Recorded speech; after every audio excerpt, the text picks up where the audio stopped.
Hi friends, ನಮಸ್ಕಾರ. ನಾನು ನಿಮ್ಮ ಸಿ ದಯಾನಂದ ಮುಂಗಾಳೆ. ಸ್ನೇಹಿತರೆ, ಪ್ರತಿ ಬಾರಿ ಹಾಗೆ ನಾನೊಂದು ಎಜುಕೇಷ್ನಲ್ ಕಂಟೆಂಟ್ ಇವತ್ತು ಕೂಡ ನಿಮ್ಮ ಮುಂದೆ ತೊಗೊಂಡು ಬಂದಿದ್ದೀನಿ. ಆ ಒಂದು ಕಂಟೆಂಟ್ ಏನು ಅಂದರೆ, ಸರ್ಕಾರಿ ನೌಕರರು ಸ್ಟಾಕ್ ಮಾರ್ಕೆಟ್ನಲ್ಲಿ ಇನ್ವೆಸ್ಟ್ಮೆಂಟ್ ಮಾಡ್ಬೋದಾ, ಸರ್ಕಾರಿ ನೌಕರರು ಸ್ಟಾಕ್ ಮಾರ್ಕೆಟ್ನಲ್ಲಿ ಟ್ರೇಡಿಂಗ್ ಮಾಡ್ಬೋದಾ ಅಂತ ಸಬ್ಜೆಕ್ಟ್ನ. ಸ್ನೇಹಿತರೆ, ಮೊದಲನೇದಾಗಿ ತೊಗೊಳೋಣ, ಸರ್ಕಾರಿ ನೌಕರರು ಅಂದರೆ ಯಾರು? ಸ್ನೇಹಿತರೆ, according to section 16 of the central civil services rules 1964 ಪ್ರಕಾರ ಸರ್ಕಾರಿ ನೌಕರರು ಅಂದರೆ ಸೆಂಟ್ರಲ್ ಗೌರ್ಮೆಂಟ್ ಆಗಿರ್ಬೋದು, ಸ್ಟೇಟ್ ಗೌರ್ಮೆಂಟ್ ಆಗಿರ್ಬೋದು, ಅಥವಾ ಯೂನಿಯನ್ ಟೆರಿಟರಿ ಕೂಡ ಆಗಿರ್ಬೋದು. ಯಾರೇ ಇದ್ದರೂ ಕೂಡ ಅವರಿಗೆ ಸರ್ಕಾರಿ ನೌಕರರು ಅಂತ ಕನ್ಸಿಡರ್ ಮಾಡ್ತಾರೆ. ಸೊ ಯಾವುದೇ ರೀತಿಯ ಫ್ರೀಕ್ವೆಂಟ್ ಟ್ರಾನ್ಸಾಕ್ಷನ್ಸ್ಗಳನ್ನು ಮಾಡಿದ್ರೆ ಆ ಟ್ರಾನ್ಸಾಕ್ಷನ್ಸ್ಗಳನ್ನು ಸ್ಪೆಕ್ಯುಲೇಟಿವ್ ಟ್ರಾನ್ಸಾಕ್ಷನ್ಸ್ ಅಂತ ಕನ್ಸಿಡರ್ ಆಗುತ್ತೆ. ಸ್ಪೆಕ್ಯುಲೇಟಿವ್ ಟ್ರಾನ್ಸಾಕ್ಷನ್ಸ್ ಅಂದರೆ ಸ್ನೇಹಿತರೆ, ಒಂದು ರೀತಿಯ ಏನಂದ್ರೆ ಅತಿ ಕಡಿಮೆ ಸಮಯದಲ್ಲೇ ಜಾಸ್ತಿ ದುಡ್ಡನ್ನು ಮಾಡ್ತಕ್ಕಂಥದ್ದು, ಅಂದರೆ ಭಾಳ ಕಡಿಮೆ ಸಮಯದಲ್ಲಿ ಮಾಡ್ತಕ್ಕಂಥದ್ದು. ಸೊ ಇಲ್ಲಿ ನಾವು ಒಂದು ಅರ್ಥ ಮಾಡ್ಕೋಬೇಕು, ಇನ್ವೆಸ್ಟ್ಮೆಂಟ್ ಬೇರೆ ಆಗುತ್ತೆ, ಟ್ರೇಡಿಂಗ್ ಬೇರೆ ಆಗುತ್ತೆ. ಇನ್ವೆಸ್ಟ್ಮೆಂಟ್ ಅಂದರೆ 6 ತಿಂಗಳಿಗಿಂತ ಜಾಸ್ತಿ ಟೈಮಿಗೋಸ್ಕರ ಹೂಡಿಕೆ ಮಾಡಿ ಅದನ್ನು ವೇಟ್ ಮಾಡಿ ಜಾಸ್ತಿ ದುಡ್ಡಿಗೆ ಹೋದ್ಮೇಲೆ ಆ ಶೇರ್ನ ಮಾರಿ ಏನು ಲಾಭ ಮಾಡ್ತೀವಲ್ಲ ಅದಕ್ಕೆ ನಾವು ಲಾಂಗ್ ಟರ್ಮ್ ಅಂತ ಕರಿತೀವಿ. ಅದೇ ರೀತಿ ಶಾರ್ಟ್ ಟರ್ಮ್ ಅಂತಂದರೆ ಲೆಸ್ ದೆನ್ 6 ಮಂತ್ಸಿಗೋಸ್ಕರ ಅಥವಾ ಯಾವುದೋ ಒಂದು ಫ್ಯೂಚರ್ಸು, ಆಪ್ಷನ್ಸ್, ಕಾಂಟ್ರಾಕ್ಟ್ಸು, ಕಮೋಡಿಟೀಸು, ಫೋರೆಕ್ಸು ಈ ಥರ ಮಾಡ್ತಕ್ಕಂಥ ಟ್ರಾನ್ಸಾಕ್ಷನ್ಸ್ಗಳಿಗೆ ನಾವು ಸ್ಪೆಕ್ಯುಲೇಟಿವ್ ಟ್ರಾನ್ಸಾಕ್ಷನ್ಸ್ ಅಂತ ಕರಿಬೋದು. ಸೊ ಹಾಗಾದರೆ ಇನ್ನೊಂದು ಪ್ರಶ್ನೆ ಬರುತ್ತೆ, ಸರ್ ಹಾಗಾದರೆ ಫ್ಯೂಚರ್ ಆ್ಯಂಡ್ ಆಪ್ಷನ್ಸ್ ಮಾಡುವ ಹಾಗೆ ಇಲ್ವಾ? ಎಸ್, ನಾನು ನನ್ನ ಒಂದು ನಿಲುವು ಹೇಳೋದಕ್ಕಿಂತ ಮುಂಚೆ ಆ್ಯಕ್ಟ್ ಏನು ಹೇಳುತ್ತೆ ಅಂತ ನೋಡ್ಕೊಂಡ್ಬಿಟ್ರೆ ನಮಗೆ ಕ್ಲಿಯರ್ ಆಗುತ್ತೆ. ಅದೇ ರೀತಿ ಭಾಳಷ್ಟು ಜನಕ್ಕೆ ಮನಸ್ಸಲ್ಲಿರುತ್ತೆ, ಸರ್ ನಾನು ಮಾಡಲ್ಲ, ನಾನು ಆಫೀಸಿಗೆ ಹೋಗಿ ಕೆಲಸನೇ ಮಾಡ್ತೀನಿ, ನನ್ನ ಡಿಮ್ಯಾಟ್ ಅಕೌಂಟ್ನ ನನ್ನ ಫ್ಯಾಮಿಲಿ ಮೆಂಬರ್ ಯಾರಾದರೂ ಒಬ್ಬರು ಹ್ಯಾಂಡ್ಲ್ ಮಾಡ್ತಾರೆ, ಅದು ಓಕೆನಾ ಅನ್ನೋದು ಕೂಡ ನಿಮ್ಮ ಮನಸ್ಸಲ್ಲಿರುತ್ತೆ. ಅದು ಎಲ್ಲದಕ್ಕಿಂತ ಮುಂಚೆ ಫಸ್ಟ್ ಆ್ಯಕ್ಟ್ ಏನು ಹೇಳುತ್ತೆ ಅಂತ ನೋಡ್ಕೊಂಬರೋಣ ಬನ್ನಿ. ನೋಡಿ, section 16 of the central civil services ಏನು ಹೇಳುತ್ತೆ, this act applies to all, central government ಇರ್ಬೋದು, ಸ್ಟೇಟ್ ಗೌರ್ಮೆಂಟ್ ಇರ್ಬೋದು, ಅಥವಾ ಯೂನಿಯನ್ ಟೆರಿಟರಿ ಕೂಡ ಇರ್ಬೋದು. ಮೊದಲನೇದಾಗಿ. ಎರಡನೇದಾಗಿ, it prohibits somebody from doing the frequent purchases. ಇದು ನಿಮಗೆ ಸ್ಕ್ರೀನಲ್ಲಿ ಕೂಡ ಹಾಕ್ತೀವಿ, ಇದನ್ನು ನೋಡ್ಕೋಬೋದು, ನೀವು ಸ್ಲೋ ಆಗಿ ಪಾಸ್ ಮಾಡ್ಕೊಂಡು ಕೂಡ ನೋಡ್ಕೋಬೋದು. This is because according to the Central Civil Services Conduct Rules 1964, frequent purchase or sale or both of the share securities or other investments shall be deemed to be speculation, and the same rule prohibits the central government servants from the speculation. So ನಮ್ಗೆ ಅರ್ಥ ಆಯಿತು, speculation ಮಾಡುವ ಹಾಗಿಲ್ಲ. So ಹಾಗಾದರೆ investment ಮಾಡ್ಬೋದಾ? Definitely ಮಾಡಬಹುದು ಸ್ನೇಹಿತರೆ. ಯಾವುದೇ ಶೇರ್ಸ್ಗಳನ್ನು ಲಾಂಗ್ ಟರ್ಮ್ ವಿಷನ್ ಅಂದರೆ ಮೋರ್ ದೆನ್ 6 ಮಂತ್ಸ್ಗೋಸ್ಕರ ಇಟ್ಕೊಳ್ತಕ್ಕಂಥ ಒಂದು ಅನಿಸಿಕೆ ಅಥವಾ ಒಂದು ಮನಸ್ಥಿತಿ ಇರಲಿ, ನನಗೆ 6 ತಿಂಗಳಿಗಿಂತ ಜಾಸ್ತಿಗೋಸ್ಕರ ಇರಲಿ ಅನ್ನೋದು ನಾವು ಇನ್ವೆಸ್ಟ್ಮೆಂಟ್ ಮಾಡ್ತಕ್ಕಂಥದ್ದು ಲಾಂಗ್ ಟರ್ಮ್ ಅಂತ ಹೇಳ್ಬೋದು ನಾವು. ಸೊ ಇದನ್ನು ಮಾಡಬಹುದು, ಆದರೆ ಸ್ಪೆಕ್ಯುಲೇಷನ್ ಮಾಡುವಾಗಿಲ್ಲ, ಅಂದರೆ ಫ್ಯೂಚರ್ ಆ್ಯಂಡ್ ಆಪ್ಷನ್ಸ್ನಲ್ಲಿ ಟ್ರೇಡ್ ಮಾಡುವ ಹಾಗಿಲ್ಲ. ಸೊ ಫ್ಯೂಚರ್ ಆ್ಯಂಡ್ ಆಪ್ಷನ್ಸ್ನಲ್ಲಿ ಕೂಡ ಅವರು ಫ್ಯೂಚರ್ ಆ್ಯಂಡ್ ಆಪ್ಷನ್ಸ್ ಅಂತ ಸ್ಪೆಸಿಫಿಕಲಿ ಬರೆದಿಲ್ಲ. Transactions which are frequent in nature, ಅಂದರೆ ಭಾಳಷ್ಟು ಬಾರಿ ತೊಗೊಳೋದು ಕೊಡೋದು, ಲಾಭ ಮಾಡೋದು ಅಥವಾ ಲಾಸ್ ಮಾಡ್ಕೊಳ್ಳೋವಂಥದ್ದು.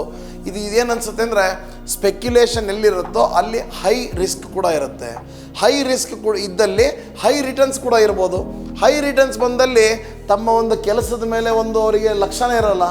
ಸೊ ಈ ರೀತಿಯ ಒಂದು ಅವಕಾಶಗಳು ಆಗಬಾರ್ದು, ಈ ರೀತಿಯ ಒಂದು ತೊಂದರೆಗಳು ಗೌರ್ಮೆಂಟಿಗೆ ಆಗಬಾರ್ದು ಅಂತೇಳಿ ಈ ಪರ್ಟಿಕ್ಯುಲರ್ ರೂಲ್ಸನ್ನು ಮಾಡಿರ್ತಕ್ಕಂಥದ್ದು. ಆದರೆ ಸ್ನೇಹಿತರೆ, ಇಲ್ಲಿ ನಾನು ಹೇಳ್ತೀನಿ, ಫ್ರೀಕ್ವೆಂಟ್ ಟ್ರಾನ್ಸಾಕ್ಷನ್ಸ್ ಅಂದ್ರೆ ಏನು ಅಂತ ಎಲ್ಲಿ ಇದನ್ನು ಮೆನ್ಷನ್ ಮಾಡಿಲ್ಲ. ಇದಕ್ಕೆ ಫ್ರೀಕ್ವೆಂಟ್ ಟ್ರಾನ್ಸಾಕ್ಷನ್ಸ್ ಅಂತ ಹೇಳ್ತೀವಿ ಅಂತ. ಸೊ ನಾನು ಒಂದು ಏನು ಹೇಳ್ತೀನಿ ಅಂದರೆ, ಇದು ನನ್ನ ಅನಿಸಿಕೆ, ತಪ್ಪಾಗಿದ್ದರೂ ಕೂಡ ಆಗಿರಬಹುದು, ಆದರೆ ನಾನು ಎಲ್ಲಿ ಬೇಕಾದರೂ ಮಾತಾಡಬಲ್ಲೆ. ಯಾಕಂದರೆ ಈ ಒಂದು ಆ್ಯಕ್ಟ್ ಏನು ಹೇಳ್ತಾ ಇದೆ, ಫ್ರೀಕ್ವೆಂಟ್ ಟ್ರಾನ್ಸಾಕ್ಷನ್ಸ್ ಅಲ್ಲ. ಫಾರ್ ಎಕ್ಸಾಂಪಲ್ ಸ್ನೇಹಿತರೆ, ನಾನು ಹೇಳ್ತೀನಿ, ನಾವೊಬ್ಬ ಇನ್ವೆಸ್ಟರ್, ನಾನು ಗೌರ್ಮೆಂಟ್ ಎಂಪ್ಲಾಯಿ ಅಂತ ಭಾವಿಸೋಣ. ನಾನೊಬ್ಬ ಇನ್ವೆಸ್ಟರು, ನಾನೊಂದು ಸ್ಟಾಕ್ಸ್ನಲ್ಲಿ ಹೂಡಿಕೆ ಮಾಡಿದ್ದೀನಿ. ಆ ಹೂಡಿಕೆ ಮಾಡಿದ ನಂತರ ನಮ್ಮ ದೇಶದಲ್ಲಿ ಫ್ಯೂಚರ್ಸ್ ಆ್ಯಂಡ್ ಆಪ್ಷನ್ಸ್ ಅಂತ ಫೆಸಿಲಿಟಿ ಇರ್ತಕ್ಕಂಥದ್ದು, ಹೆಡ್ಜ್ ಮಾಡ್ಕೊಳ್ಳಿ, ಅಂದರೆ ಇನ್ಶೂರೆನ್ಸ್ ತೊಗೊಳ್ಳಿ, ಸೇಫ್ ಗಾರ್ಡ್ ಮಾಡ್ಕೊಳ್ಳಿ ನಿಮ್ಮ ಕ್ಯಾಪಿಟಲ್ನ ಅಂತ. ಸೊ ಆ ಟ್ರಾನ್ಸಾಕ್ಷನ್ಸ್ಗಳು ತಿಂಗಳಿಗೆ ಒಂದು ಟ್ರಾನ್ಸಾಕ್ಷನ್, ನನಗೆ ಸೇಫ್ಟಿ ಬೇಕು, ಆ ಸೇಫ್ಟಿಗೋಸ್ಕರ ನಾವು ಫ್ಯೂಚರ್ ಆ್ಯಂಡ್ ಆಪ್ಷನ್ಸ್ನ ಹೆಲ್ಪ್ ತೊಗೊಂಡು ಒಂದು ಟ್ರಾನ್ಸಾಕ್ಷನ್ನು 2 ಟ್ರಾನ್ಸಾಕ್ಷನ್ನು ಇಡೀ ತಿಂಗಳಿಗೆ ಮಾಡ್ತೀನಿ ಅಂದರೆ I don't think it will become a speculation in nature because I am holding the stocks. ಆ ಸ್ಟಾಕ್ಸಿಗೆ ಒಂದು ಸೇಫ್ಟಿ ಬೇಕು ಅನ್ನೋದಕ್ಕೋಸ್ಕರ ಆ ಪರ್ಟಿಕ್ಯುಲರ್ 1 or 2 ಟ್ರಾನ್ಸಾಕ್ಷನ್ಸ್ ಇಡೀ ತಿಂಗಳಲ್ಲಿ ಮಾಡಿದ್ರೆ ಅದು ತಪ್ಪಿಲ್ಲ ಅಂತ ನನ್ನ ಒಂದು ಭಾವನೆ ಸ್ನೇಹಿತರೆ. ಅದೇ ರೀತಿ ಎರಡನೇ ಪ್ರಶ್ನೆ ನಮ್ಮ ಮನಸ್ಸಿನಲ್ಲಿ ಮೂಡ್ತಾ ಇರುತ್ತೆ, ಸರ್ ನಾನು ಗೌರ್ಮೆಂಟ್ ಎಂಪ್ಲಾಯಿ ಹೌದು, ನಾನು ಆಫೀಸ್ಗೆ ಹೋಗಿ ಕೆಲಸ ಮಾಡ್ತೀನಿ, ಬಟ್ ನನ್ನ ವೈಫು, ನಮ್ಮ ತಂದೆ ತಾಯಿನೋ ಅಥವಾ ನಮ್ಮ ತಮ್ಮಂದಿರೋ ಅಥವಾ ನಮ್ಮ ಫ್ಯಾಮಿಲಿ ಮೆಂಬರ್ ಯಾರೋ ಒಬ್ಬರು ನನ್ನ ಡಿಮ್ಯಾಟ್ ಅಕೌಂಟ್ನ ಯೂಸ್ ಮಾಡಿ ಅವರು ಟ್ರೇಡ್ ಮಾಡ್ತಾರೆ ಸರ್, ನಾನಂತೂ ಆಫೀಸ್ ಕೆಲಸಕ್ಕೆ ಹೋಗ್ತೀನಿ, ಇದು ನಡೆಯುತ್ತಾ? No, it is not allowed. Any family member or any representative of the employee trading in the accounts of the investor or trader is not allowed according to the same rules. So ಹಾಗಂತ family ಮೆಂಬರ್ಗಳು trade ಮಾಡುವಾಗೆ ಇಲ್ವಾ? No, ಮಾಡಬಹುದು. ಅಂದರೆ government ಎಂಪ್ಲಾಯಿಯ ಅಕೌಂಟನ್ನು ಇನ್ನೊಬ್ರು handle ಮಾಡೋವಾಗಿಲ್ಲ. ಅವರ individual ಕೆಪಾಸಿಟಿನಲ್ಲಿ ಹೆಂಡತಿ ಆಗಿರ್ಬೋದು, ಗಂಡ ಆಗಿರ್ಬೋದು, ಫ್ಯಾಮಿಲಿ ಮೆಂಬರ್ ಯಾರೇ ಆಗಿರ್ಬೋದು, ಅವರು ಡಿಮ್ಯಾಟ್ ಅಕೌಂಟ್ನಲ್ಲಿ ಅವ್ರು ಟ್ರೇಡ್ ಮಾಡ್ಬೋದಲ್ಲ. ಪ್ರಜಾಪ್ರಭುತ್ವದಲ್ಲಿ ಯಾರಿಗೂ ಇದನ್ನು ಮಾಡಬೇಡ ಅಂತ ಹೇಳುವಾಗಿಲ್ಲ. ಆದರೆ ಗೌರ್ಮೆಂಟ್ ಸರ್ವೆಂಟ್ಸ್ ಮಾತ್ರ ಫ್ಯೂಚರ್ ಆ್ಯಂಡ್ ಆಪ್ಷನ್ಸ್ನಲ್ಲಿ ಟ್ರೇಡ್ ಮಾಡಲಿಕ್ಕಿಲ್ಲ. But has a hedging provisions, hedge ಮಾಡ್ಕೊಳ್ಳಿಕ್ಕೆ, ಸೇಫ್ ಗಾರ್ಡ್ ಮಾಡ್ಕೊಳ್ಳಿಕ್ಕೆ, ಇನ್ಶೂರೆನ್ಸ್ ತೊಗೊಳ್ಳಿಕ್ಕೆ ಒಂದು ಟ್ರಾನ್ಸಾಕ್ಷನ್ಸ್ ಮಾಡಿದ್ರೆ it will not become a frequent transactions ಅನ್ನೋದು ನನ್ನ ಭಾವನೆ. ಸೊ ಹಾಗಾದರೆ ಸ್ನೇಹಿತರೆ, ನಿಮಗೊಂದು ಕ್ಲಿಯರ್ ಆಗಿದೆ ಅಂತ ಭಾವಿಸ್ತಾ ಇದ್ದೇನೆ. ಸ್ಟಾಕ್ಸ್ ನಮ್ಮ ಹತ್ರ ಚೆನ್ನಾಗಿದ್ದು ಆ ಸ್ಟಾಕ್ಸ್ಗಳನ್ನು ಸೆಕ್ಯೂರ್ ಮಾಡ್ಕೊಳ್ಳಿಕ್ಕೋಸ್ಕರ ಒಂದು ತಿಂಗಳಿಗೆ 1 ಟ್ರಾನ್ಸಾಕ್ಷನೋ 2 ಟ್ರಾನ್ಸಾಕ್ಷನ್ಸ್ಗಳನ್ನು ಮಾಡಿದ್ರೆ it might not become a frequent transactions ಅನ್ನೋದು ನನ್ನ ಭಾವನೆ. ಸೊ ನಿಮಗೆ ಯಾವ ರೀತಿ ಅನ್ನಿಸ್ತಾ ಇದೆ ಅನ್ನೋದನ್ನು ಈ ಒಂದು ಕಾಮೆಂಟ್ ಸೆಕ್ಷನ್ನಲ್ಲಿ ಕೂಡ ಹಾಕ್ಬೋದು. ನಾ ಇದರದ್ದೊಂದು ಲಿಂಕ್ ಕೂಡ ಈ ಒಂದು ಡಿಸ್ಕ್ರಿಪ್ಷನ್ ಬಾಕ್ಸ್ನಲ್ಲಿ ಹಾಕ್ತಾ ಇದ್ದೇನೆ. ಈ ಒಂದು ವಿಡಿಯೋ ನಿಮಗೆ ಹೆಲ್ಪ್ಫುಲ್ ಆಗಿದೆ ಅಂತ ಭಾವಿಸ್ತಾ ಇದ್ದೇನೆ. Thank you so much friends. ನಿಮಗೆ ಇಷ್ಟ ಆಗಿತ್ತು ಈ ವಿಡಿಯೋ ಅಂದರೆ ದಯವಿಟ್ಟು ನಿಮ್ಮ ಅದರ್ ಫ್ರೆಂಡ್ ಸರ್ಕಲ್ಸ್ ಅಥವಾ ನಿಮ್ಮ ಅದರ್ ಗೌರ್ಮೆಂಟ್ ಸರ್ವೆಂಟ್ಸ್ಗಳು ಕೂಡ ನೀವು ಇದನ್ನು ಶೇರ್ ಮಾಡ್ಬೋದು ಅಂತ ಹೇಳ್ತಾ ನನ್ನ ಈ ಒಂದು ವಿಡಿಯೋವನ್ನು ಮುಗಿಸ್ತಾ ಇದ್ದೀನಿ. ಧನ್ಯವಾದಗಳು. ಸ್ಟಾಕ್ ಮಾರ್ಕೆಟ್ನಲ್ಲಿ ಸಕ್ಸಸ್ಫುಲ್ ಟ್ರೇಡರ್ ಹಾಗೂ ಇನ್ವೆಸ್ಟರ್ ಆಗಬೇಕು ಅಂತ ನಿಮಗೂ ಅನಿಸ್ತಾ ಇದೆನಾ? ಸ್ಟಾಕ್ ಮಾರ್ಕೆಟಿನ ಸಪ್ತಸ್ವರಗಳ ಬಗ್ಗೆ ತಿಳ್ಕೋಬೇಕೆ? ವರ್ಲ್ಡ್ ಕ್ಲಾಸ್ ಹೆಡ್ಜಿಂಗ್ ಸ್ಟ್ರಾಟಜೀಸ್ ಕಲಿಬೇಕೆ? ಹಾಯ್ ಫ್ರೆಂಡ್ಸ್, ನಮಸ್ಕಾರ. ನಾನು ನಿಮ್ಮ ಸಿ.ಎ. ದಯಾನಂದ್ ಮಂಗಾಳೆ. ಬೆಂಗಳೂರಿನ Rajajinagar first block doctor Rajkumar ರೋಡ್ನಲ್ಲಿ ಕಾಕಲ್ ಕೈ ರುಚಿ ಅಂತ ಹೋಟ್ಲಿದೆ. ಅದ್ರ ಪಕ್ಕದಲ್ಲಿ ನಮ್ಮ ಆಫೀಸ್. ಪ್ರತಿ ಶುಕ್ರವಾರ ಬೆಳಗ್ಗೆ 10 ಗಂಟೆಯಿಂದ 2 ಗಂಟೆ ತನಕ ಹಾಗೂ ಶನಿವಾರ ಮತ್ತು ಭಾನುವಾರ ಬೆಳಗ್ಗೆ 10 ಗಂಟೆಯಿಂದ ಸಾಯಂಕಾಲ 5 ಗಂಟೆ ತನಕ ವರ್ಕ್ಶಾಪ್ನ ಕಂಡಕ್ಟ್ ಮಾಡ್ತೀವಿ. ಅದಾದ ನಂತರ 15 ದಿನಗಳ ಕಾಲ ಪೇಪರ್ ಟ್ರೇಡಿಂಗ್ ಸೆಷನ್ ಇರುತ್ತೆ.